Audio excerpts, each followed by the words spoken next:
Welcome to Hitting Home with Mike and Arif. I'm Mike Montague, and something that is going to come up a lot more as we go forward. In 2021, we've got a crazy real estate market continuing. Home prices are continuing to creep upward.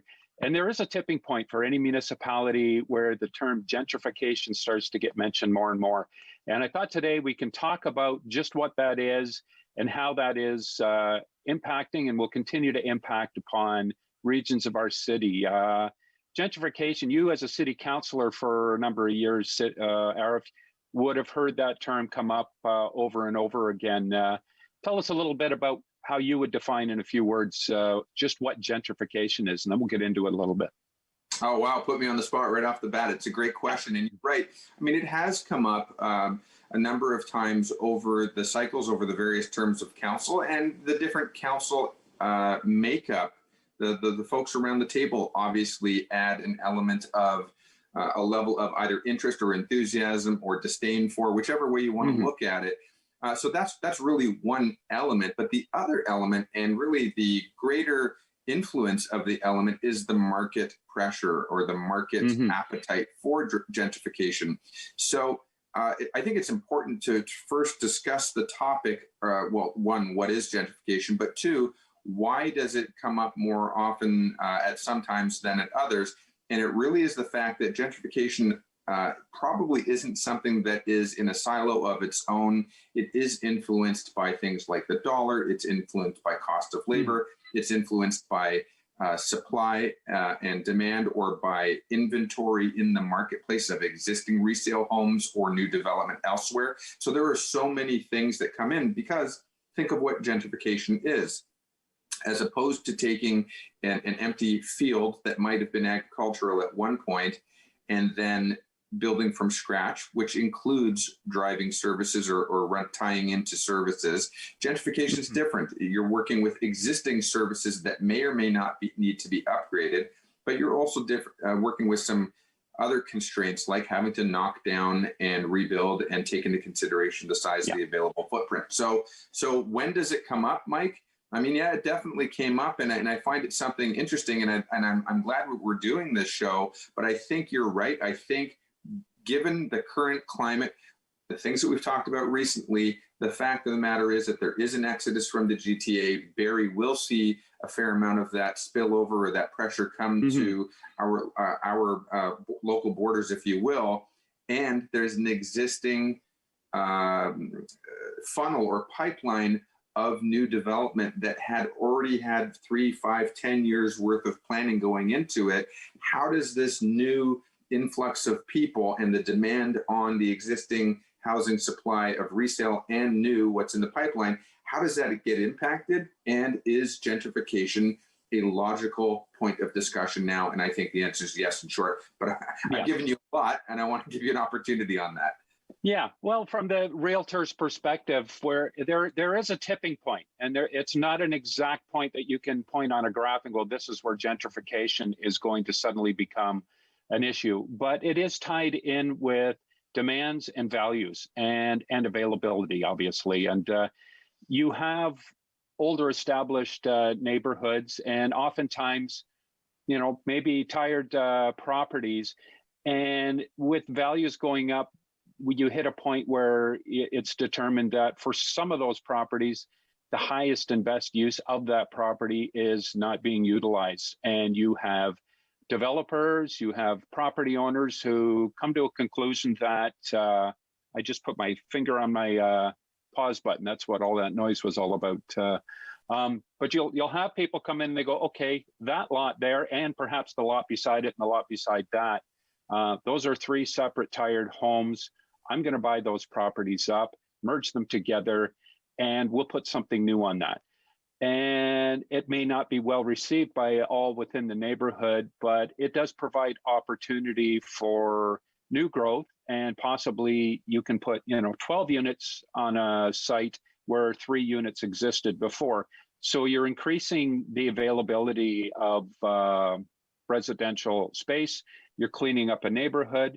The other side of that is you're losing some of the old charm of that neighborhood in the process, And the fear for many is that you're further driving up prices in that Sure. region as well. So, Mike, I think what we'll do in the next segment, let's leave charm for that one, but let's talk about this point just for a second. And that is really around the opportunity, or who's defining what opportunity looks like. Again, I think if you were to look at golf courses, people think that golf courses are a wonderful place for social engagement, for exercise. And a lot of people over the decades have paid a premium to purchase their estate style home that backs onto a golf course, not realizing that for many savvy business people or investors, the golf course was a low tax opportunity to buy and hold property, maintain it, take some revenue in for covering those maintenance costs. But eventually the long-term plan would be eventually to redevelop that into a subdivision. That's the I believe that's happening in Oakville right now. It is happening in Oakville. It's happened in Barrie. It's happened in other municipalities. It's happening in Aurora right now with, I think it's either Cardinal or around the corner from Cardinal. Anyway, the point is that this is a reality. So again, whose lens and whose perspective are we looking from? When you're talking about inside of a neighborhood, again, is it the lovely couple that's decided or an individual who's decided that they want to take a home that, maybe is tired and they want to give it a facelift, or they want to modernize it. Maybe they want to keep the historic or the older, more vintage element to it, but add a modern flair to it. You can get all sorts of different angles, and that's somebody who's looking to be a part of the neighborhood. They're not the business person who's looking at it as an opportunity to say, I can take something and put up some apartments and provide housing. So we got to go to break, Mike, in just a second, but let's frame really what we're going to talk about for the next part of the show. Let's talk about those different perspectives. If you live in the neighborhood versus if you're an investor coming into a neighborhood and trying to fill a need and satisfy an investment.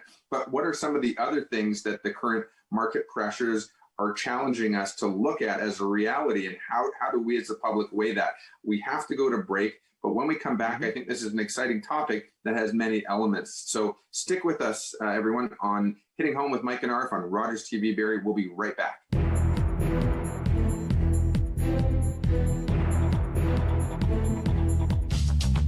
This program is brought to you by Ignite TV.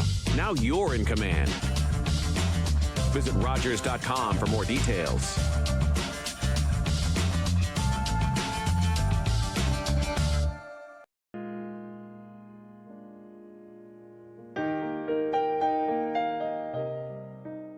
When I felt hopeless, United Way had my back. In the summer of 2015, I lived only to feed my addictions. I had lost my friends, family, and business, and was homeless and broke. I attempted suicide again. In the hospital, I faced more rehab and counseling, but had no hope. A referral to a walk-in counseling clinic funded by the United Way made all the difference. In the sessions that followed, I discovered that childhood sexual assault was at the core of my struggles. I still have work to do, but I'm feeling happy and hopeful. I can't ever remember feeling like that. My name's Jeff, and donations to United Way Simcoe Muskoka helped change my life. Thank you.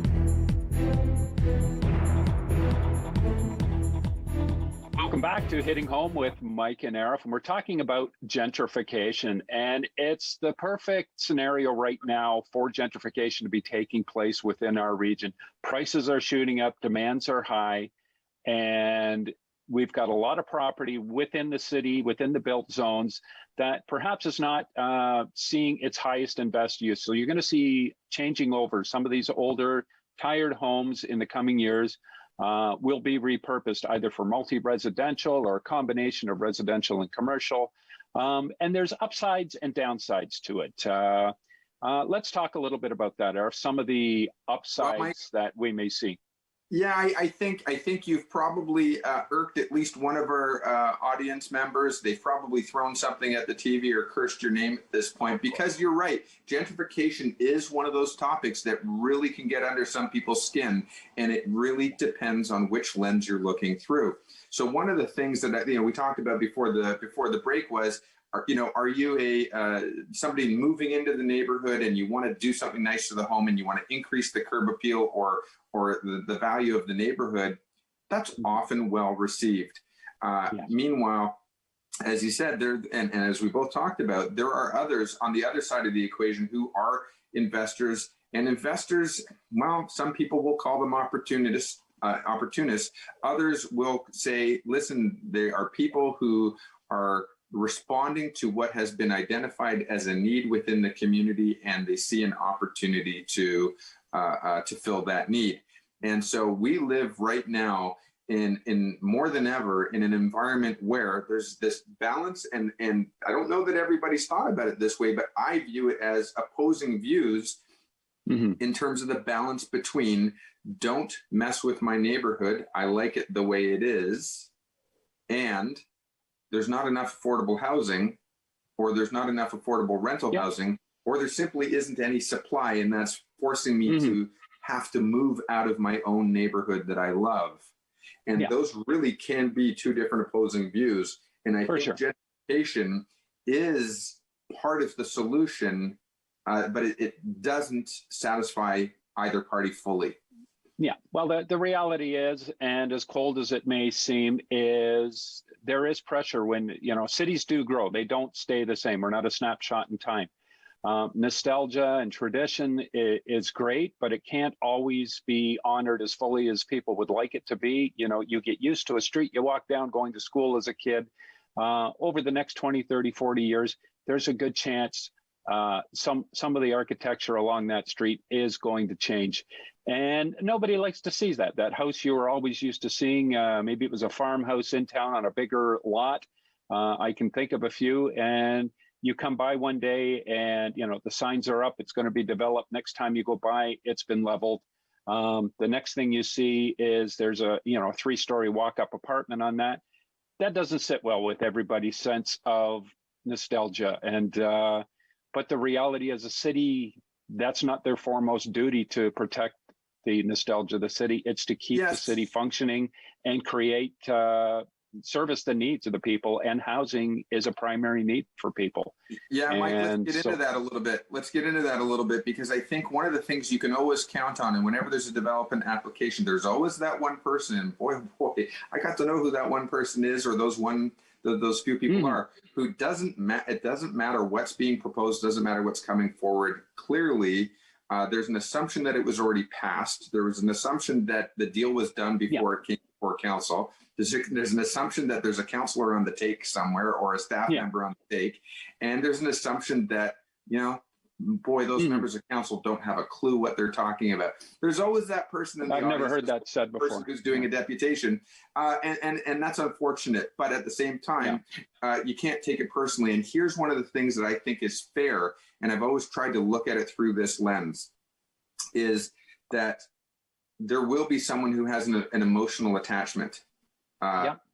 Maybe well-deserved and well-earned, maybe not, but there will be somebody who has an emotional attachment. And then oftentimes on the other side of the equation, there's somebody who doesn't have an emotional attachment. And I think what's fair is oftentimes when you see some neighborhood concern being raised, or a neighbor, not necessarily, sometimes a neighbor thinks they speak for the neighborhood, and that's unfortunate too, because usually they don't. I think it's the city councilor who tends to be the one who is elected to speak for the neighborhood. However, what you end up seeing is you see this sense that the investor is coming in, they're going to use the cheapest materials, they're going to have a lack of design, they're going to just come in to line their pockets. They don't live in the neighborhood. They have no investment in the communities, the sense of community, or the community itself. And then they're going to get out and move on to the next project. Yeah, that happens. Fair. That's not an unfair assumption to make. Yeah, it happens, but it doesn't happen every time. And that's where the city comes in to, to monitor, to be sure that the quality is going to live up. One of the things, I don't know how much time we have left in this segment, but while we were preparing for this show and what we were going to talk about, we talked about the term historic as it applies to a property versus just nostalgic or sentimental. And one of the things I was surprised in speaking with you is there is no clearly defined definition, or at least there are no clearly defined rules that protect a property because it meets that historical guideline, if one even exists. And that's scary in some regard. I think we just rely on our good nature to protect it. But I'm going to argue that a little bit, and we don't have a lot of time, but I think we can get at least this part in. If we need to overlap, we will. Here's the thing. There are clearly defined policies within the city, and this is where we're going to argue, because the fact of the matter is that this is a topic that has come up again, term over term and year over year. And certainly there are interest groups who rightly are trying to push for something. And there have been many open houses. There have been many discussions. There's a subcommittee about it. What was clearly defined was that there was no appetite, no overwhelming appetite to come in with a sweeping, hardlined, definitive approach to the topic. So what the city of Barrie has from the public or from the city? Well, here's the thing, and we're going to have to go over into the next segment. But city council is there to speak on behalf of the public. The problem is when one person comes forward with 50 signatures or 500 signatures, that seems like a lot, but there's 150,000 people. You have to decide, is this the priority? We got to go to break. I want to come back. I want to give this fair audience and fair attention that it deserves. And I'll tell you really where we are so far that I'm aware of. I've been out of the loop a little bit now for 2 years, so I'm going to give it my best shot, Mike. But stay with us on Hitting Home with Mike and Arf on Rogers TV Barrie, and we'll pick this conversation up.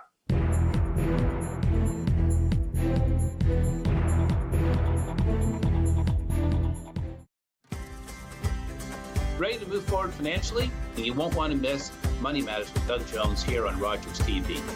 It's a personal finance show focused on getting you expert advice in all matters related to. Your mouth can do a lot of amazing things.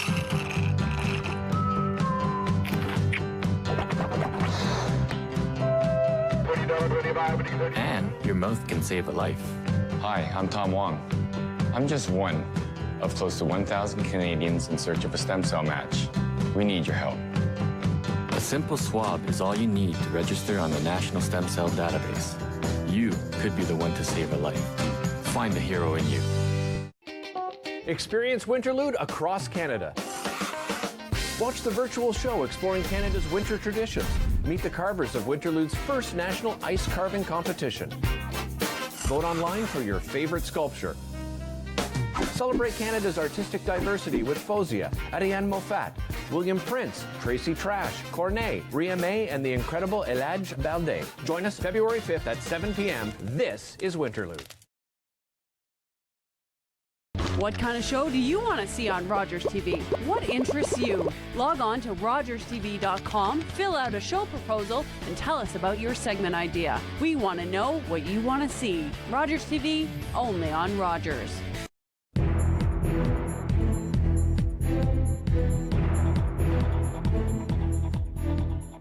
welcome back to Hitting Home with Mike and Arif. And just before the break, we were talking about the definition historical as it applies to real estate. And as being a past city councilor, Arif, you have some insights with regards to how the city looks upon property in making that determination of whether or not it is historical and deserves to be treated as such. Let's talk a little bit on that. And, what is the role of city council and city staff in protecting our historical properties in Barrie, and how does that come Sure. about? So again, you keep wanting to inch that a little closer every single time, and I'm going to have to push back, not because I want to, but because of the facts of what I believe of what is. And really what it came down to is I think the city has done a decent job. I don't know. I mean, listen, if the city wanted to make this their pillar or their priority, I'm sure they could.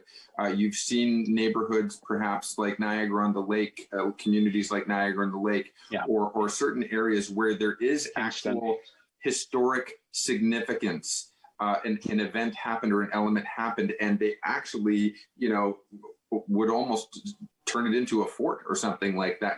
There are, Kingston, as you said, neighborhoods where this has been done and protections have been put in place because Heritage Canada or Heritage Ontario determined that there was significant value here, even in Thornhill. At the federal level. At whichever level, I can't speak to it because I don't know. I'm not an expert in that, Mike. But what I will tell you is, though, a significant amount of effort. Council struck a subcommittee to explore this. Staff put in a fair amount of time to put up presentation boards and engage and invite the community to come forward and offer their thoughts. And you know what? The reality is, Mike, we don't always see the engagement or the response that one would hope for. And so you might have somebody, a person or a small collective of people who are like-minded, who really put passion, time, and energy into this wholeheartedly. They do. And then the rest of the community doesn't necessarily make it the same priority. That can be disappointing. That can be frustrating. And that can be a challenge, but it doesn't take away from the fact that that's what happened. So where we ended up in the city of Barrie is, so far, to my best of my knowledge, there is a voluntary registry program where you can list your home on it. No one's lining up to put their properties on it, though. Well, at the last check that I had, it had one. It might have a couple more now. I don't know what the number is, and we can find out and report back on that later. But the fact is that there wasn't a huge uptake in it. And because what does it mean? If a home or a property was to be designated with that sort of harder, more firm heritage value, you're now literally restricting present and future owners into what they can and cannot do with the property, and that is limiting. That is very limiting, and so there really wasn't an appetite for it. What it came down to, though, what the city did finally negotiate, if you will, for lack of a better word, was a voluntary registration. And in that voluntary registration, basically what it did is, if there was ever an application or a sale, that there would be some notice, and there would be a slightly longer, I don't know if it was a 45 additional days off the top of my head. I seem to remember that number. I could be wrong. But it put a little bit of an additional buffer, cooling off period that made sure that proper notification went out, or proper discussion and engagement happened with the subject property owner, etc. But it definitely fell short of putting tight restrictions on what you could do with the home. Yeah, I do want to take us in another direction, only because I want to work this in. We need to cover this as well. And that is the fact we have a lot of commercially zoned property, some of it factories, manufacturing and stuff that was, smoke coming out of the chimneys back in the 50s and 60s and 70s. But our economy has shifted. A lot of those properties are not being utilized to the same extent that they once were. We've seen a changeover with the old GE building on Bradford Street years ago, and it's now offices in there rather than manufacturing. I think gentrification also applies within some of that commercial zone, and I think we may even see the majority of the gentrification that takes place happening on those properties, such as along Bradford Street. There is a higher cost when you're dealing with environmental issues in repurposing those properties, but it's certainly something we're going to see more and more of.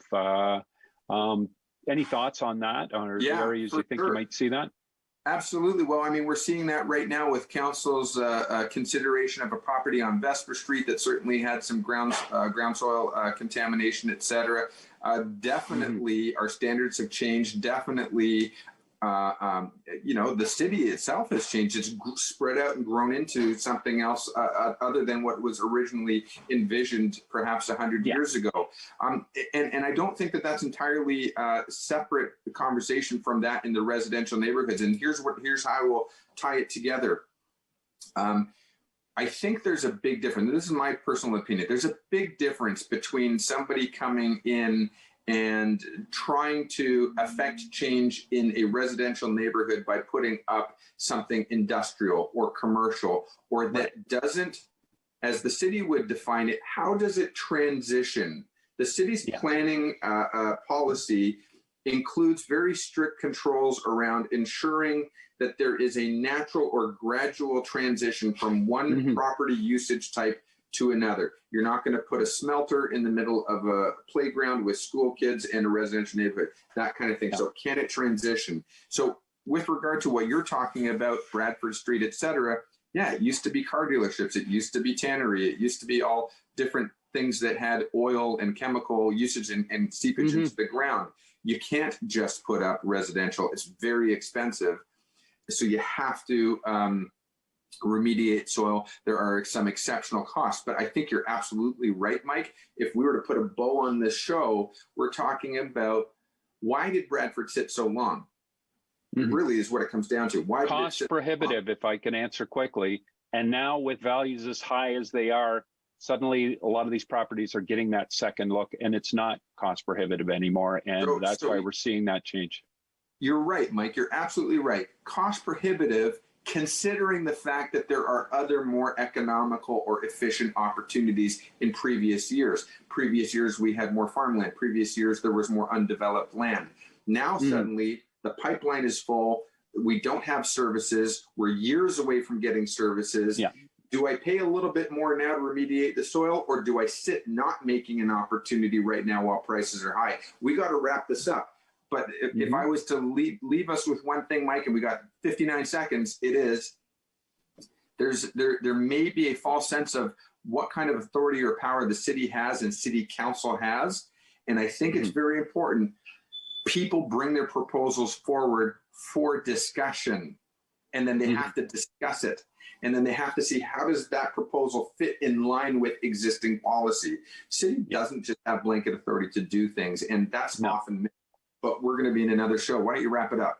Excellent, Arif. And yes, we are out of time. And I think the last note I would say is to the people out there, if you are looking to purchase a property, check into that neighborhood, check into the street, see what's destined, if not tomorrow, maybe a year or two or a few years down the road for the property. It's good information you want to have, and your realtor will get you that information if you have a realtor who's on the stick. So tune into our next show. We've got a lot of good guests coming up. Thank you for tuning in to Hitting Home with Mike and Arif. We'll see you next time.